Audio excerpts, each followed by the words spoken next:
dear health seekers, Inga from Health Origins here. So today I'm going to show you how to make a delicious, easy and quick cabbage curry. So this recipe idea was born out of something that my sister made me, and also my husband's colleague Mark also mentioned one tip about adding a banana to a curry that I've included, and that's how this curry was born. So let's get to the recipe. So mandolined, 1 carrot, you could add 2 if you want. I've got about 1 large or 2 medium onions chopped.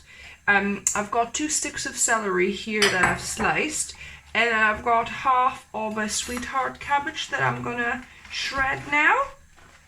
So just gonna get rid of the core, take that out first, like so, and then finally shred the cabbage. Doesn't have to be as fine as for coleslaw, but you want it fine enough. So I've got my cabbage here, and the last thing I have is a bit of courgette. If you got any peppers, any other veggies, you could use them up as well. The main star of the show is the cabbage, and obviously you want your onion and celery. Celery could be optional, but definitely your onion, and other veggies you can adjust and adapt. So I've got this, half of courgette that I wanted to use up. So yeah, I'm adding that too. So just slicing it. You could do smaller pieces, it's up to you how you want to slice your veggies.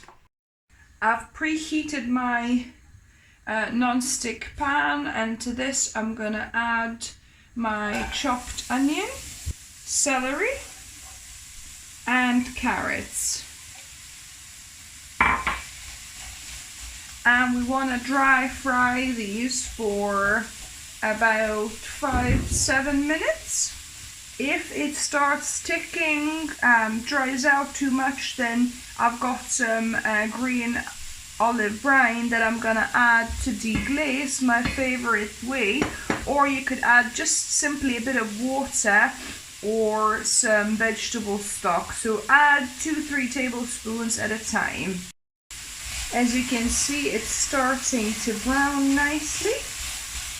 If you see a little bit stuck at the bottom, like I said, a couple of tablespoons at a time, just add to deglaze your frying pan and fry until it evaporates again and starts sticking.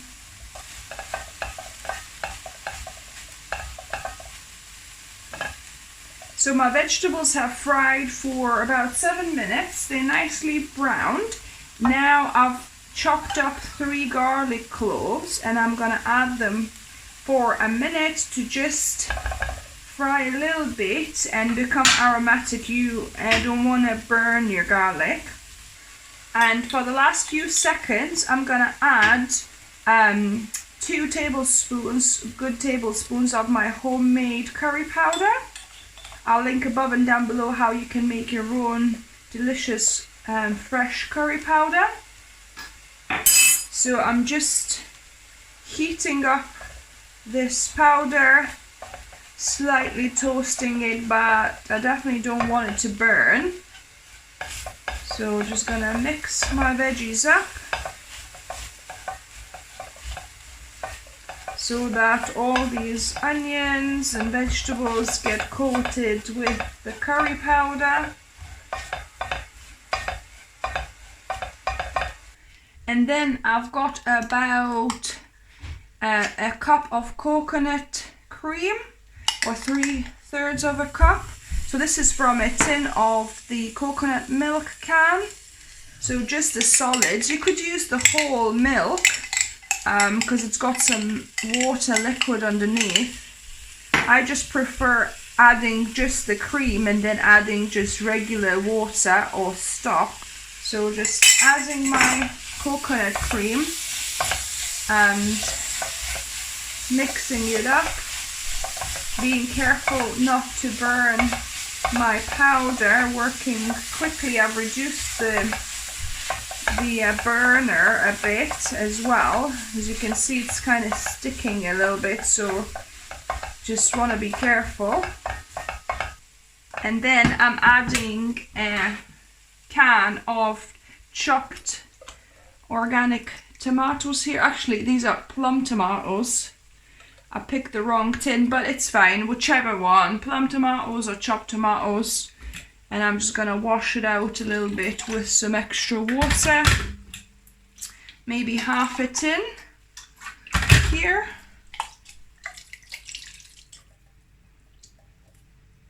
So I'm gonna just chop up the tomatoes slightly.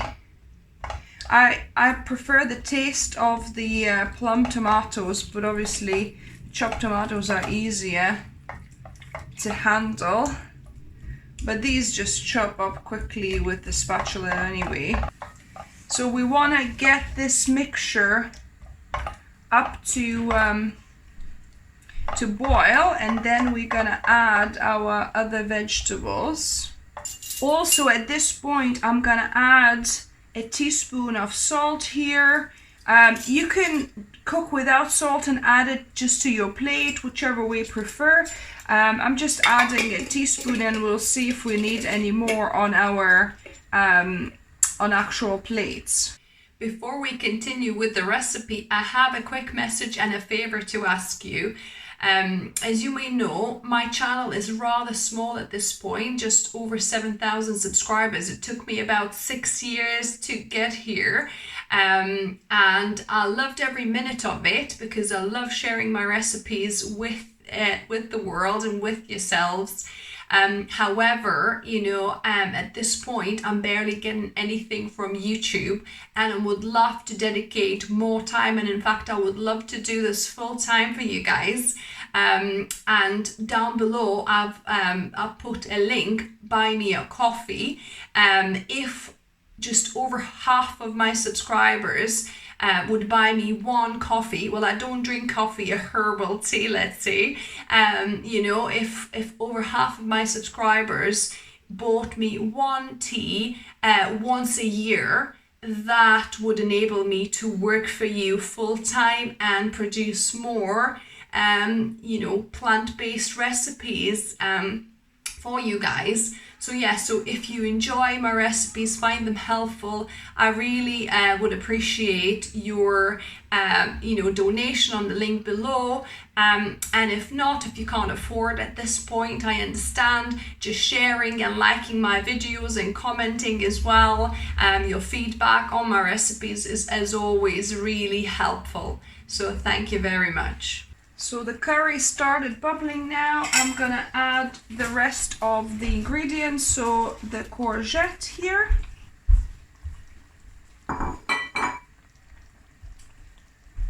And my cabbage, just adding at the top. I've put this on a medium flame. I'm gonna put a lid on. Let it cook maybe for 5 minutes, then I'll mix it and let it simmer for another 5 minutes, and that will be done. So it has been simmering for 5 minutes like that, and I'm gonna now mix it together, mix the cabbage together.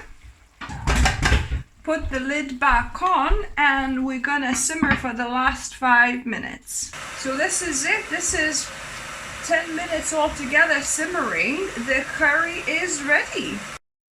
And you know how curry, it's much better the next day or after a few hours sitting and marinating in the sauce.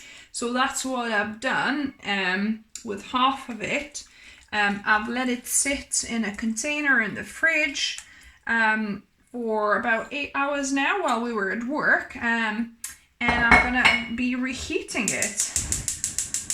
And one thing I forgot to mention, a very nice addition, a secret trick if you like, is to add a ripe banana to your curry for that extra sweetness. So I've got a very ripe small banana here that I'm gonna mash up in my bowl. So this is now well mashed. I'm gonna add it to my curry, mix it in, and that will just add the natural sweetness and lovely flavor without having to add any sugar. So I've got my heat on medium-low. I'm gonna put a lid on and I'm gonna reheat the curry. So the curry has been simmering for about 5 minutes. So it's nicely reheating and it's actually done. And in the meantime, so I'm going to switch that off. And in the meantime, I steamed some brown rice that I had from before. And I'll link above and down below how you could easily steam rice. So you don't need to necessarily, cook new rice every time you want to have a curry. It's quite convenient. Nice to know the trick. And yeah, now it's time to taste test this. And now on to the taste testing. Grab your bowl. So we're ready for our dinner. So this is perfect timing. Let's give this a go.